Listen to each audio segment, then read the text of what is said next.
Katapos ang adlaw sa demolisyon sa kapin 400 ka mga balay sulod sa campus of Fort ID sa Cagayan de Oro City, gilauman nga mahuman karong adlaw.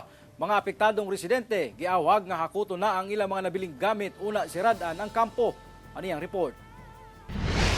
Sa ikaupat nga adlaw sa demolisyon sa mga kabalayan sulod sa military reservation sa 4th Infantry Division sa Barangay Patag sa Cagayan de Oro City, miabot na sa kapin 400 ka mga balay ang naguba sa demolition team. Anaan kuno sila sa katapusang hugna sa demolisyon.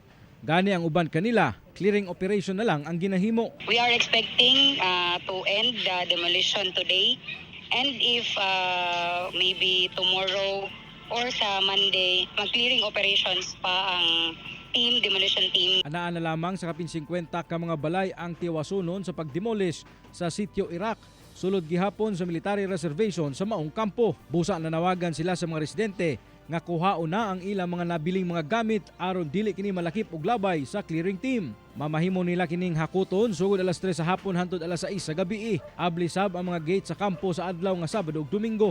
After ni siya nga ma-turn over sa ato ang court sheriff, we will declare na dili na makasulod ang mga tawo mao nang sa karon damo ang panawagan sa ilaha nga they have to take advantage of this day until tomorrow or probably this weekend para makuha nila ang ilang mga gamit. Nagpasalamat sila sa mga residente nga may kooperar kanila. Andam ang kasunduluhan nga mutabang sa mga residente nga buot magpahatod sa lugar nga ilang balhinan. Ako si James Paulo Yap para sa One Mindanao.